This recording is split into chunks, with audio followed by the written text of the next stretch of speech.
Hello friends, welcome back. पिछली video में we covered the international relations current affairs for prelims. This is the second part of the video. Here the objective is that I give you facts for the prelims from 2009 to 21. On my Telegram channel you can access the workbook that I use for current affair teaching, and I teach current affairs basically free of cost through 6 newspapers.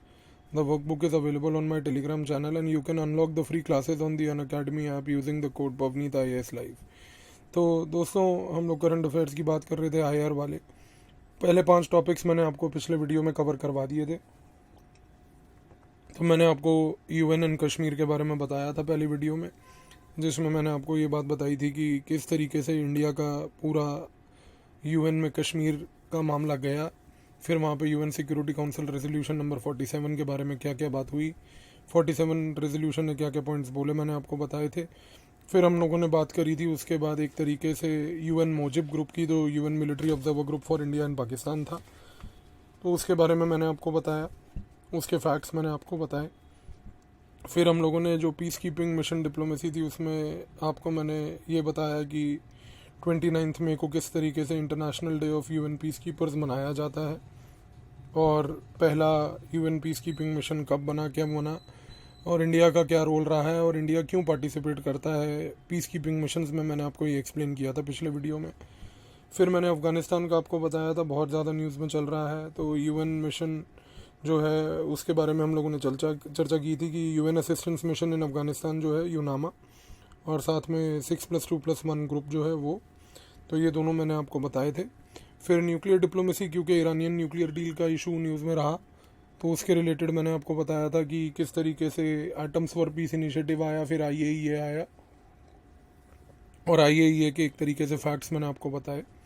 फिर decadal diplomacy मैंने आपको concept समझाया था कि ये होता क्या है, और इंटरनेशनल डेकेड्स UN ने कौन से डिक्लेयर किए हैं 2020 में, वो हम लोगों ने कवर किए थे. ठीक है, तो ये चीज़ें हम लोग पिछले वीडियो में कवर कर चुके हैं दोस्तों. इस वीडियो में हम अगले 4 इशूज़ कवर करेंगे जो हमारे मोर इम्पॉर्टेंट हैं, जो कि UN and innovation economy, international mediation and agrarian environment policy. तो देखिए, सबसे पहले जब हम इनोवेशन इकोनॉमी की बात करते हैं दोस्तों, तो यहाँ पर हमें एक चीज़ याद रखनी है कि the most important agency is a agency here called UNIDO. तो UNIDO जो है बेसिकली उसका फुल फॉर्म है UN इंडस्ट्रियल डेवलपमेंट ऑर्गेनाइजेशन. और UN इंडस्ट्रियल डेवलपमेंट ऑर्गेनाइजेशन जो है ना दोस्तों, एक स्पेशलाइज्ड एजेंसी है. अभी मैंने पिछले वीडियो में आपको समझाया था कि जो IAEA है, इंटरनेशनल एटॉमिक एनर्जी एजेंसी, वो भी एक स्पेशलाइज्ड एजेंसी है UN की. उसी तरीके से जो है UNIDO, UN industrial development organisation, UNIDO जो है वो एक स्पेशलाइज्ड एजेंसी है UN की. ये एक तरीके से प्रमोट करती है इंडस्ट्रियल डेवलपमेंट को. तो ये बेसिकली क्या करते हैं, UNIDO के जो एजेंसी के लोग हैं, ये कंट्रीज़ को आइडेंटिफाई करते हैं. और कंट्रीज़ को कैसे आइडेंटिफाई करते हैं, UNDP की मदद से. तो UN डेवलपमेंट प्रोग्राम जो है UNDP, उसकी मदद लेते हैं. उसके बेसिस पे ये लोग एक तरीके से आइडेंटिफाई करते हैं कि किन किन कंट्रीज़ में हम लोग जो है इंडस्ट्रियल डेवलपमेंट कर पाएंगे. और उन कंट्रीज़ में ये लोग क्या करते हैं, एक तरीके से पॉवर्टी रिडक्शन पे फोकस करते हैं, इंक्लूसिव ग्लोबलाइजेशन पे फोकस करते हैं, इंडस्ट्रियल सस्टेनेबिलिटी पे फोकस करते हैं, and very importantly environment sustainability पे फोकस करते हैं. तो आप इस प्रोसेस को याद रखिएगा कि UNIDO किसी भी कंट्री के साथ एंगेज करने से पहले UNDP के पास जाती है. UNDP से उस स्पेसिफिक कंट्री के बारे में इंफॉर्मेशन गैदर करती है. फिर उसके बाद उस कंट्री में वो एक प्लान बनाते हैं इंडस्ट्रियल डेवलपमेंट को प्रमोट करने का. और उस प्लान को बनाने के लिए ये लोग क्या करते हैं कि उस प्लान में ये लोग आइडेंटिफाई करते हैं कि किस तरीके से उस कंट्री में हम लोग जो एक तरीके से पॉवर्टी रिडक्शन कर पाएंगे, इंक्लूसिव ग्लोबलाइजेशन कर पाएंगे, और इन्वायरमेंटल सस्टेनेबिलिटी कर पाएंगे. तो ये एक लार्जर प्रोग्राम इन लोगों का यहाँ पे रहता है. ठीक है, अच्छा, जब हम बात करते हैं दोस्तों अगेन इसी के रिलेटेड क्या बोलते हैं, इनोवेशन डेवलपमेंट और इनोवेशन इकोनॉमी की, तो इनोवेशन रिलेटेड आपको एक चीज़ एक और याद रखनी है, और वो है basically international centre for genetic engineering and biotechnology. तो ये जो international centre for genetic engineering and biotechnology है, ये बेसिकली एक UN का स्पेशल प्रोजेक्ट है इंडस्ट्रियल डेवलपमेंट ऑर्गेनाइजेशन का. और ये अभी का नहीं है दोस्तों, ये बड़ा पुराना है. सरप्राइजिंग बात है कि ये 1983 का है. ठीक है, और इस 1983 में जो international centre for genetic engineering and biotechnology बनाई गई थी, इसमें बेसिकली 1983 में यूनिडो ने क्या किया कि इसमें 3 कंपोनेंट लेबोरेटरीज बनाई। तो एक लेबोरेटरी बनी बेसिकली इटली में, एक लेबोरेटरी बनी दिल्ली में इंडिया में, और एक बनी केप टाउन में साउथ अफ्रीका में। तो ठीक है, ये 3 इंपॉर्टेंट जगहें आपको याद रखनी है, India, Italy and south Africa. ठीक है, ISI के नाम से याद रख लीजिएगा इसको। तो इन 3 में बेसिकली क्या करा, इन 3 में हम लोगों ने स्पेशलाइज्ड कंपोनेंट लेबोरेटरीज बनाई जो कि जेनेटिक इंजीनियरिंग एंड बायोटेक्नोलॉजी के ऊपर काम करेंगी। तो एक तरीके से मैंने आपको अभी क्या बताया दोस्तों कि जो यूनिडो है, यूनिडो एजेंसी का मेन ऑब्जेक्टिव क्या है। उसका ऑब्जेक्टिव है कि भाई वो इंडस्ट्रियल डेवलपमेंट को प्रमोट करेगा, और इंडस्ट्रियल डेवलपमेंट को प्रमोट करने के लिए वो क्या करेगा, UNDP के साथ एंगेज करेगा। UNDP के साथ एंगेज करके वो कंट्री को आइडेंटिफाई करेगा। कंट्री आइडेंटिफाई करने के बाद हमने देखा कि पॉवर्टी रिडक्शन और इंडस्ट्रियल ग्लोबलाइजेशन, इन सब चीज़ों पर फोकस किया जाएगा। और सबसे इंपॉर्टेंट कंपोनेंट यूनिडो का क्या है जो आपको याद रखना है, इन्वायरमेंट सस्टेनेबिलिटी। तो उस इन्वायरमेंट सस्टेनेबिलिटी के तहत ये पॉइंट आता है international centre for genetic engineering and biotechnology. तो यूनिडो ने 1983 में ये एक ऑर्गेनाइजेशन बनाई, इंटरनेशनल सेंटर बनाया, और इसको 3 जगह पे, इटली में, इंडिया में और साउथ अफ्रीका में 3 लेबोरेटरीज बनाई जो कि जेनेटिक इंजीनियरिंग एंड बायोटेक्नोलॉजी पे रिसर्च करेंगी। ठीक है, तो ये आपको बेसिकली इनोवेशन इकोनॉमी में याद रखना है। तो अगर हम अगली चीज़ की बात करें जो UN एंड इंटरनेशनल मीडिएशन वाली चीज़ है, तो अब अगर UN और इंटरनेशनल मीडिएशन की बात करते हैं तो सबसे पहले आप ये याद रखिए कि बेसिकली जो UN का इंटरनेशनल मीडिएशन वाला पूरा कॉन्सेप्ट है वो बेसिकली बेस्ड है सिंगापुर कन्वेंशन पे।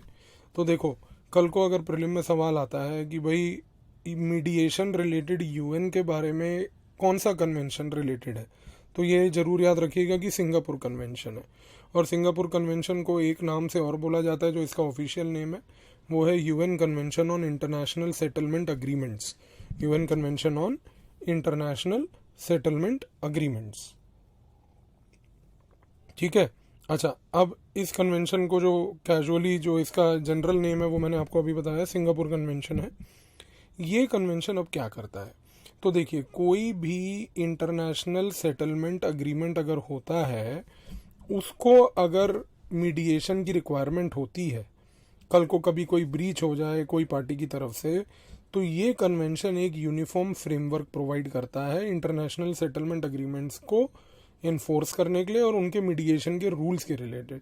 तो देखिए, अभी काफ़ी न्यूज़ में इंटरनेशनल मीडिएशन के इश्यूज चल रहे हैं। रेट्रोस्पेक्टिव टैक्सेशन के ऊपर भी सरकार ने अभी रिसेंटली ही डिसीजंस लिए हैं अपने उसको स्क्रैप करने के। तो आप सिंगापुर कन्वेंशन ऑन मीडिएशन पे सवाल एक्सपेक्टेड रखिएगा दोस्तों। एक सिंपल सवाल भी आ सकता है, कॉम्प्लिकेटेड सवाल भी आ सकता है। सिंपल सवाल अगर आएगा तो वो ये पूछ लेगा कि भाई UN का कौन सा कन्वेंशन है जो मीडिएशन के ऊपर फोकस करता है, तो उसका आंसर मैंने आपको बताया सिंगापुर कन्वेंशन होगा। ठीक है, तो आपको क्या याद रखना है कि ये कन्वेंशन क्या प्रोवाइड करता है, एक एफिशिएंट फ्रेमवर्क प्रोवाइड करता है for enforcement of international settlement agreements that result from mediation. तो यानी कि कोई भी मीडिएशन अगर होती है और उस मीडिएशन होने के बाद अगर कोई सेटलमेंट अग्रीमेंट बनता है, तो उस अग्रीमेंट को इन्फोर्स करने का एक फ्रेमवर्क दिया गया है सिंगापुर कन्वेंशन में। ठीक है, तो ये चीज़ आपको याद रखनी है। और जो पार्टीज इन्वॉल्व होती हैं वो इस अग्रीमेंट को इन्वोक कर सकती हैं इन्फोर्स करने के लिए। अब देखिए, कोई भी कंट्री अगर इस पर्टिकुलर कन्वेंशन को साइन करती है तो उससे क्या होता है कि एक तरीके से इन्वेस्टर्स में कॉन्फिडेंस जाता है, और कॉन्फिडेंस जाने के तहत क्या होता है कि जो फॉरेन इन्वेस्टर्स हैं उनको एक पॉजिटिव सिग्नल मिलता है कि हम इस कंट्री में इन्वेस्टमेंट कर सकते हैं। तो देखो, एक सिंपल सी बात है दोस्तों, कोई भी फॉरेन कंपनी अगर आप चाहोगे कि आपकी कंट्री में आके पैसा लगाए, डेवलपमेंट करे, तो वो तभी करेगी जब उसका इन्वेस्टमेंट प्रोटेक्टेड होगा, नंबर 1। नंबर 2, कोई भी कंपनी अगर इन्वेस्टमेंट करेगी तो वो बात कंपनी भी जानती है कि कल को मेरे इन्वेस्टमेंट पे कोई रिस्क आ सकता है, और अगर रिस्क आएगा तो देखिए उसके पास कोई प्रॉब्लम होगी। तो 2 तरीके होते हैं प्रॉब्लम को रिजॉल्व करने के, एक होता है कि आप मीडिएशन कर लीजिए और दूसरा होता है कि भाई आप पूरा कोर्ट सेटलमेंट कीजिए। अब कंपनीज जो हैं, फॉरेन कंपनीज हो गई या कोई भी हो गया, कोर्ट्स के चक्करों में पड़ना ज़्यादातर नहीं चाहती हैं, क्योंकि कोर्ट्स जो है एक तरीके से कॉस्टली होते हैं, लिटिगेशन लंबा होता है, कब जजमेंट आएगा कब नहीं आएगा, कितना टाइम लगेगा, सबके लिए एक प्रॉब्लम होती है।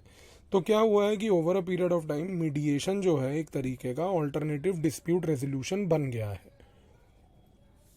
और अगर मीडिएशन एक ऑल्टरनेटिव डिस्प्यूट रेजोल्यूशन मैकेनिज्म बन गया है तो ये चीज़ आज की डेट में ग्लोबली बड़ी पॉपुलर हो गई है।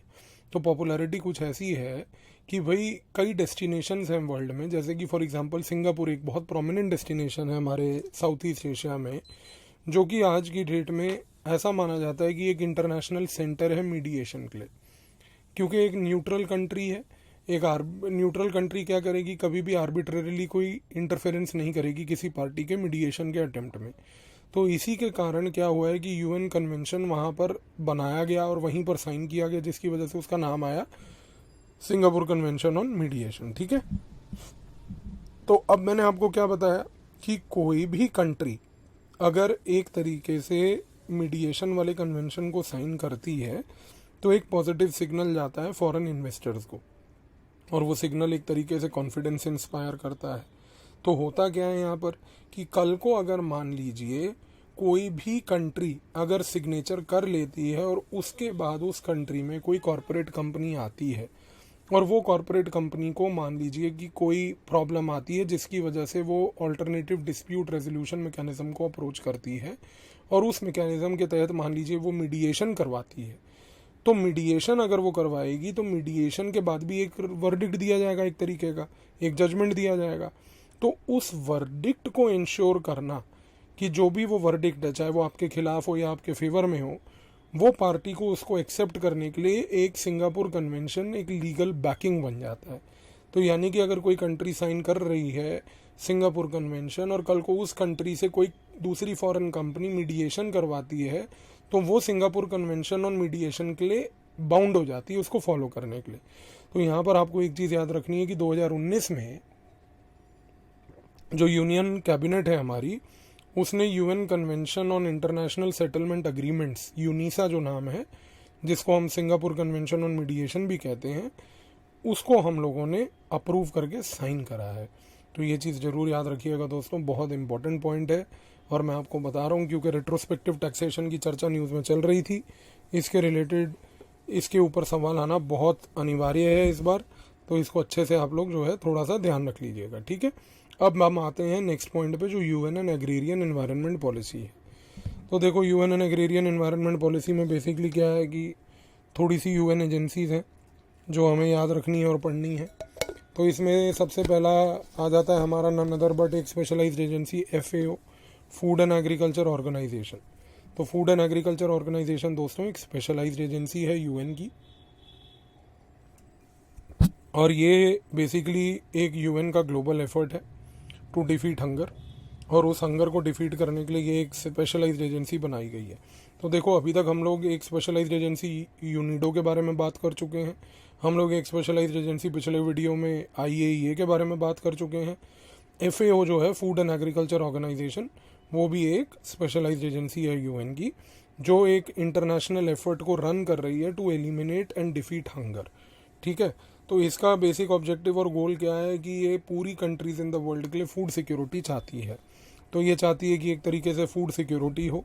ठीक है, और साथ में आपको 2-3 पॉइंट्स और याद रखने हैं दोस्तों, कि पहली बात तो ये 1945 में बनी थी, तो ये पॉइंट इंपॉर्टेंट है। तो इसका फॉर्मेशन यूएन के फॉर्मेशन के साथ को टर्मिनस है।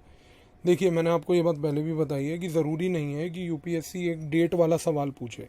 ठीक है, वो आपको कंफ्यूज करने के लिए और आपका डेप्थ जानने के लिए ये स्टेटमेंट अगर दे दे कि FAO that is food and agriculture organization was created almost at the similar time of the creation of the UN system, तो ये स्टेटमेंट करेक्ट है।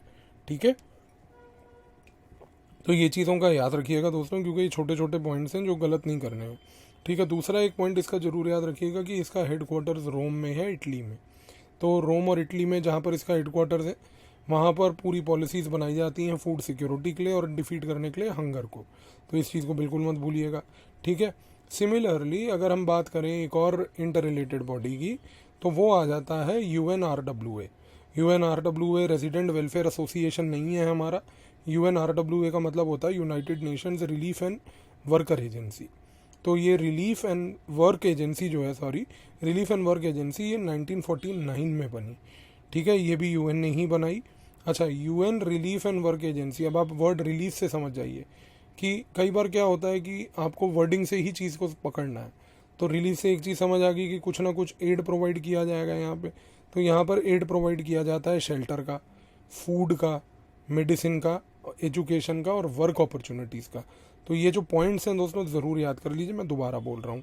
UNRWA एड प्रोवाइड करता है for shelter, number 1, number 2 education, number 3 food supplies, number 4 medical aid and number 5 work opportunities, ठीक है। अच्छा, अब इसका हेडक्वार्टर्स अम्मान में है। अम्मान कहाँ है? जॉर्डन में, ठीक है। तो UNRWA का अम्मान जॉर्डन में है। FAO का मैंने आपको कहाँ बताया था? रोम और इटली में है। तो ये आपको याद रखना है, ठीक है। और मैंने आपको IAEA का पिछले वीडियो में बताया था कि दोस्तों वो कहाँ पर है? वियना में है, ठीक है। और उसको बताया था कि 2005 में नोबेल पीस प्राइज़ भी मिला था।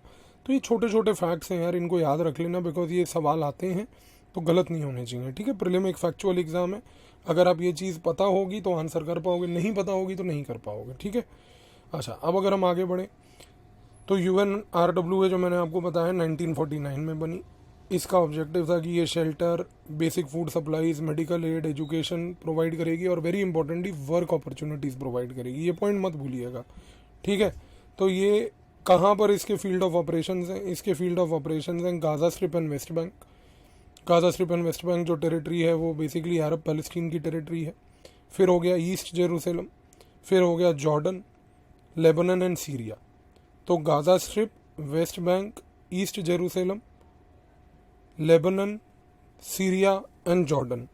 तो बेसिकली अगर आप एक सिंपल चीज़ यहाँ पे याद रखो और अगर आप ऑब्जर्व करो तो बड़ी सिंपल और क्लियर कट फैक्ट ये है दोस्तों कि पूरा का पूरा UN relief and work agency का ऑपरेशन जो है वो कहाँ पे रन हो रहा है? मिडल ईस्ट में रन हो रहा है।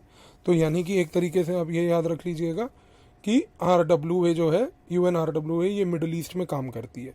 तो ये छोटा सा फैक्ट है, ज़रूर इसको याद रखिएगा, भूलिएगा मत, ठीक है जी। अच्छा, अब अगर हम बात करते हैं आगे तो एग्रेरियन एनवायरनमेंट पॉलिसी में एक इम्पॉर्टेंट बॉडी और आती है दोस्तों जिसका नाम है UNEP। तो बड़ी कॉमन बॉडी है, बहुत कॉमनली करंट अफेयर्स में रेगुलरली पढ़ते हो आप लोग। UNEP that is UN environmental programme. तो ये बेसिकली एक एनवायरनमेंटल अथॉरिटी है जो ग्लोबल एनवायरनमेंट एजेंडा को सेट करती है, ठीक है। और ये साथ में क्या करती है कि ये पॉलिसीज़ बनाती है, उनको प्रमोट करती है और इन्वायरमेंटल डायमेंशन जो है सस्टेनेबल डेवलपमेंट में उसको हाईलाइट करके उसका इम्प्लीमेंटेशन देखती है। तो it is a body that number 1 sets the environmental agenda at the global level, number 2 it undertakes promotion of policies which are coherent policies with respect to environmental stability, and number 3 ये implement करती है environmental dimension of sustainable development को, ठीक है। तो ये point ज़रूर याद रखना, इसको भूलना मत। अच्छा, इसका हेडक्वार्टर्स कहाँ है? नैरोबी में, कीनिया में। तो नैरोबी कीनिया में इसका हेडक्वार्टर्स है UNEP का, ठीक है। तो देखिए UNRWA मिडल ईस्ट में है, इसका हेडक्वार्टर्स मैंने आपको बताया था अम्मान जॉर्डन में है, ठीक है। और आपको मैंने FAO का बताया इटली में है। तो ये छोटे छोटे फैक्ट्स मैं बार बार बोल रहा हूँ ताकि दिमाग में बैठ जाएं, ताकि आपको प्रॉब्लम ना आए, ठीक है। तो UNEP का नैरोबी कीनिया में है। अच्छा, 2021 से 2030 अभी UN जनरल असेंबली ने बोला है कि वो होगा UN decade on ecosystem restoration, ठीक है। तो ये फैक्ट याद रखना, 2021 से 2030 को UN ने बोला है, जनरल असेंबली ने। अब देखो यहाँ पर एक फैक्ट है जो आपको याद रखना है, सिक्योरिटी काउंसिल ने नहीं, जनरल असेंबली ने। तो पिछले कई वीडियोस में मैंने आपको ये बात बताई कि कई जगह पे सिक्योरिटी काउंसिल है, जैसे कि वो UN का अपना 47 रेजोल्यूशन जो था वो सिक्योरिटी काउंसिल का था, ठीक है। उसी तरीके से ये याद रखना है कि ये डेकेड ऑन इकोसिस्टम रेस्टोरेशन किसने मनाया है? जनरल असेंबली ने। और क्या बोला है यहाँ पे ये बोला है कि हर कंट्री पूरे वर्ल्ड में इकोसिस्टम को रिस्टोर करने के लिए स्टेप्स को अग्रेसिवली फॉलो करेगी। और इन्होंने एक चीज़ ये भी बोली है कि एक रीजनल इनिशिएटिव बनाया जाएगा और उस रीजनल इनिशिएटिव का नाम रहेगा बेसिकली इनिशिएटिव 2020। तो इनिशिएटिव 2020 क्या है दोस्तों? इनिशिएटिव 2020 एक तरीके से लैटिन अमेरिका में एक इनिशिएटिव बनाया जाएगा और ये लैटिन अमेरिका में 20 million hectares of degraded land by 2020 को अचीव करेगा रिकवर करने के लिए। ठीक है जी, तो 2030 तक, सॉरी। तो ऑब्जेक्टिव यहाँ पर यही है। और दूसरा यहाँ पर है AFR 100। AFR 100 एक मिशन है इसी के अंडर, और AFR 100 जो मिशन है उसको बेसिकली अफ्रीका में इम्प्लीमेंट किया जाएगा लैंडस्केप रेस्टोरेशन के लिए। तो AFR 100 क्या है? लैंडस्केप रेस्टोरेशन मिशन है अफ्रीका के लिए, जहाँ पर ये एम किया जा रहा है कि 100 million hectares of degraded land को रिस्टोर करेंगे 2030 तक। ठीक है, अब एक चीज़ जरूर याद रखिएगा दोस्तों कि ये जो AFR 100 एंड इनिशिएटिव 2020 है, ये दो इनिशिएटिव्स को रन इम्प्लीमेंट करेंगे UNEP एंड FAO। ठीक है, तो UNEP अकेला इनको इम्प्लीमेंट नहीं करेगा, इनमें FAO का भी इम्प्लीमेंटेशन साथ में रहेगा, तो ये ज़रूर याद रखना है। ठीक है जी। अच्छा, एक मैं आपको पॉइंट और बताना चाहता हूँ, और वो ये है जो इन्वायरमेंट रिलेटेड और एग्रेरियन इन्वायरमेंट रिलेटेड है, सस्टेनेबल नाइट्रोजन मैनेजमेंट के लिए लेके, वो है कोलंबो डिक्लेरेशन। सो कोलंबो जो श्रीलंका में है, सो कोलंबो डिक्लेरेशन जो है श्रीलंका का खुद का इनिशिएटिव है। उन्होंने UNEP के सपोर्ट से इसको लॉन्च किया है, और उन्होंने ये बोला है कि एक रोड मैप बनाया जाए ताकि हर कंट्री जो है सस्टेनेबल नाइट्रोजन मैनेजमेंट कर पाए। और सस्टेनेबल नाइट्रोजन मैनेजमेंट का मतलब ये है कि जो नाइट्रोजन वेस्ट है आपका, उसका मैनेजमेंट। तो यहाँ पर क्या किया है कोलंबो डिक्लेरेशन में श्रीलंका ने दोस्तों, कि श्रीलंका ने UNEP को, FAO को नहीं, मैं दोबारा बोल रहा हूँ, UNEP को ये बोला है कि आप एक रोड मैप बनाइए हमारे साथ मिलके, ताकि हर कंट्री जो है 2030 तक अपना नाइट्रोजन वेस्ट को हाफ कर दे, जितना भी उसका प्रेजेंट है। तो ये एक ऑब्जेक्टिव यहाँ पर इस चीज़ के बारे में आपको याद रखना है। ठीक है जी। तो ये एग्रेरियन एनवायरनमेंट में हमने थोड़ी सी चीज़ें देखी, FAO को देखा, UNEP को देखा, UNRWA देखा, relief and work agency, UN decade on ecosystem restoration देखा, इनिशिएटिव 2020 मैंने आपको बताया जो कि लैटिन अमेरिका में है, इम्प्लीमेंट होगा, और AFR इनिशिएटिव मैंने आपको बताया AFR 100 जो कि अफ्रीका के लिए है। और ये दोनों AFR 100 एंड इनिशिएटिव 2020 को इम्प्लीमेंट बेसिकली कौन करेगा? उसको इम्प्लीमेंट करेगा एक तरीके से FAO और UNEP मिल के। और कोलंबो डिक्लेरेशन मैंने आपको बताया जो कि सस्टेनेबल नाइट्रोजन मैनेजमेंट के लिए है, और उसको श्रीलंका ने UNEP के सपोर्ट के साथ बनाया है, ये ऑब्जेक्टिव के साथ कि 2030 तक जो कंट्रीज़ हैं वो अपना एक तरीके से नाइट्रोजन वेस्ट को हाफ करें। अच्छा दोस्तों, अब हम आते हैं सबसे इम्पोर्टेंट जो है फैक्ट्स ऑन WHO को लेके। अब देखिए, WHO बड़ी क्रूशल बॉडी है दोस्तों, अभी कोरोना वायरस के कारण ये न्यूज़ में चल रही है। तो WHO एक स्पेशलाइज्ड एजेंसी है, और ये एजेंसी अगेन जो है जिनीवा में है इसका हेडक्वार्टर्स। तो देखो दोस्तों, इस बार क्योंकि इतनी सारी इंटरनेशनल एजेंसीज न्यूज़ में रही हैं, मैं आपको हेडक्वार्टर्स बार बार बता रहा हूँ, बिकॉज मतलब ऐसा पॉसिबिलिटी है कि एक तरीके से सवाल बन जाएगा प्रीलिम्स में, और वो सवाल कुछ ऐसा होगा कि भाई मैच द फॉलोइंग क्वेश्चन दे देंगे वो लोग, और मैच द फॉलोइंग क्वेश्चन में वो बता देंगे कि भाई ये इंटरनेशनल एजेंसीज हैं और इनका आपको जो है एक तरीके से मैच करके उसका हेडक्वार्टर कहाँ है वो बताइए। तो इसीलिए मैं बार बार हेडक्वार्टर्स एम्फोसाइज कर रहा हूँ, याद कर लीजिएगा। मैच द फॉलोइंग टाइप के सवाल UPSC में आए हुए हैं पहले भी, आगे भी आने की उम्मीद है। ठीक है। अच्छा, अब जब हम बात करते हैं WHO की, तो मैंने आपको अभी क्या बताया दोस्तों कि ये 1948 में UN में बनी, UN ने बनाई, और एक ये स्पेशलाइज्ड एजेंसी है, जैसे बाकी एजेंसीज के बारे में हम लोगों ने अभी चर्चा करी। अच्छा, WHO UNDP जो है, United Nations development programme group, उसकी भी एक मेंबर एजेंसी है। एंड इसमें दो चीज़ें याद रखिएगा। पहली चीज़ है कि 194 मेंबर स्टेट्स जो हैं वो WHO के मेंबर स्टेट्स हैं टोटल। तो एक तरीके से जितने भी UN के मेंबर्स हैं वो सारे के सारे मेंबर्स WHO के भी मेंबर्स हैं, एक्सेप्ट फॉर दो इम्पोर्टेंट कंट्रीज, जैसे कि जिनका नाम है cook island and new. So cook islands and new जो है WHO के मेंबर्स नहीं हैं। अच्छा, अब एक इम्पॉर्टेंट चीज़ और समझिए, WHO का जो फाइनेंसिंग होता है वो फाइनेंसिंग कुछ ऐसा है कि इसको आउटसाइड डोनर से भी फाइनेंसिंग मिलेगा, और इसको at the same time member state से भी फाइनेंसिंग मिलेगा, यानी कि कंट्रीज भी फाइनेंस करती हैं WHO को और डोनर्स भी आउटसाइड फाइनेंस करते हैं।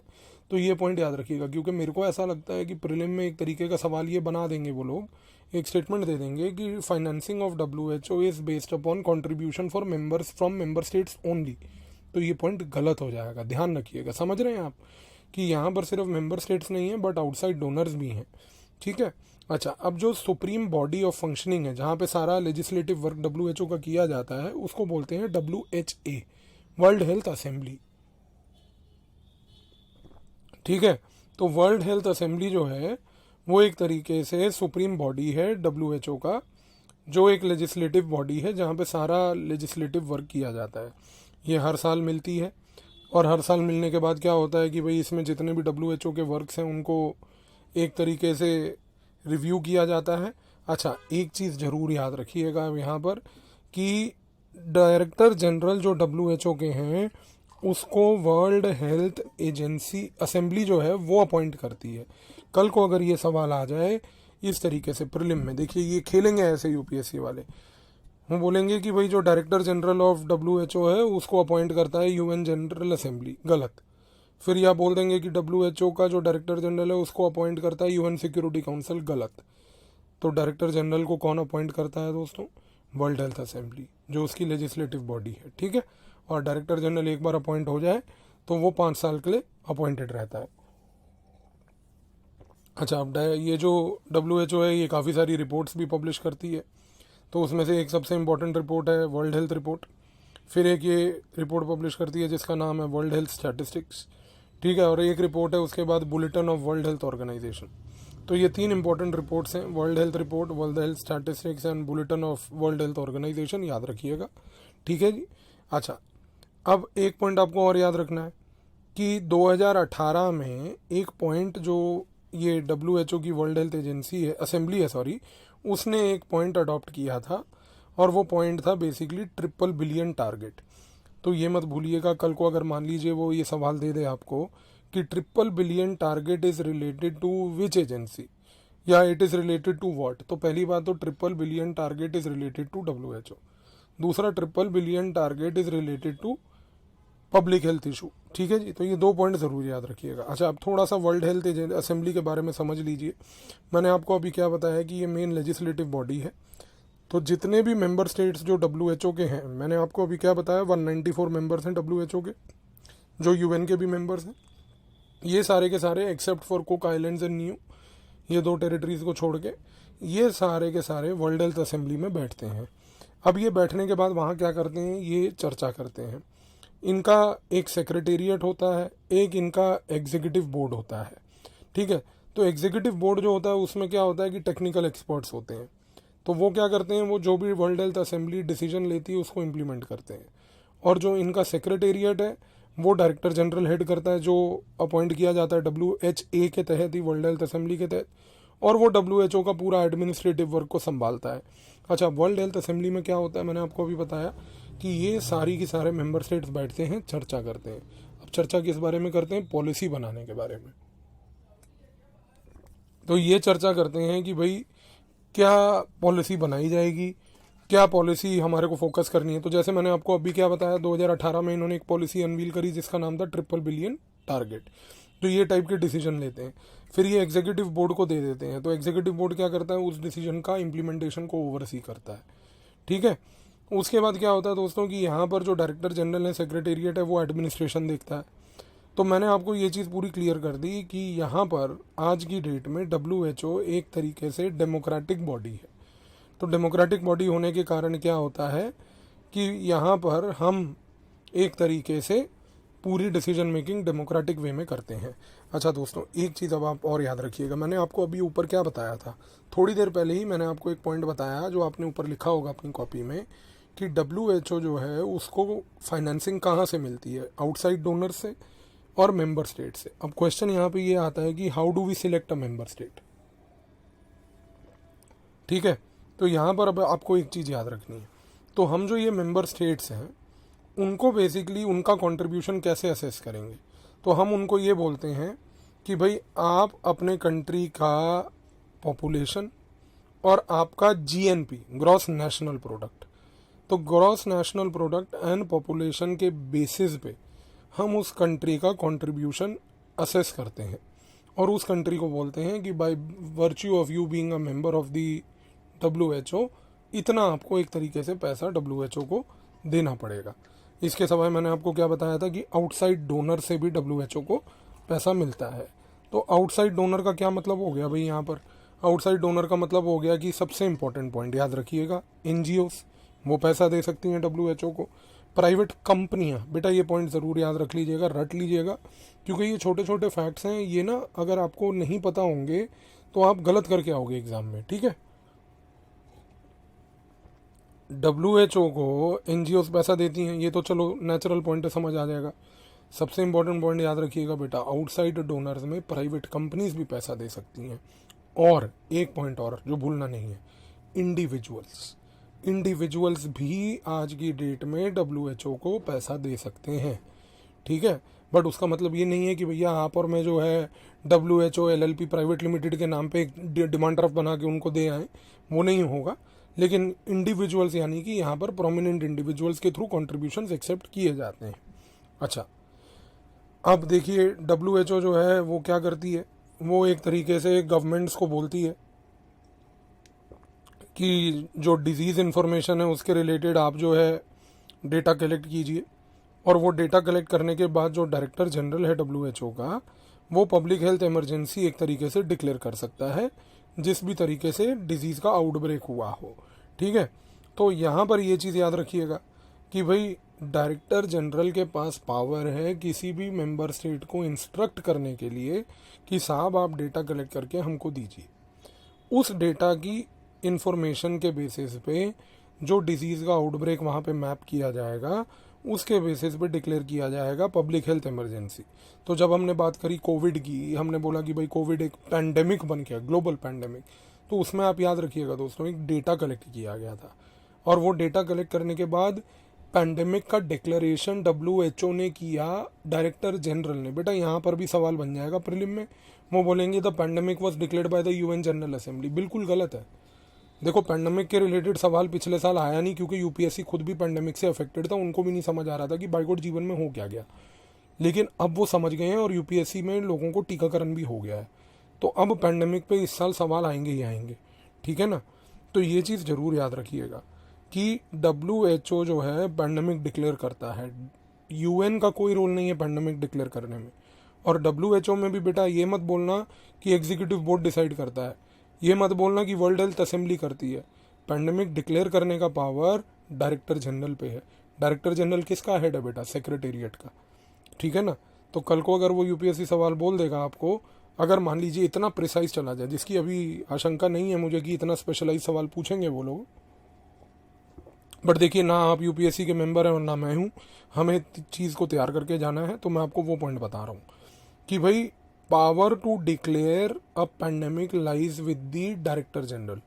Director general is part of the secretariat, he is not basically a part of the executive board or the World Health Assembly as such, because World Health Assembly is a decision making body comprising of the member states to determine the policy that the WHO is likely to follow in the future, ठीक है जी।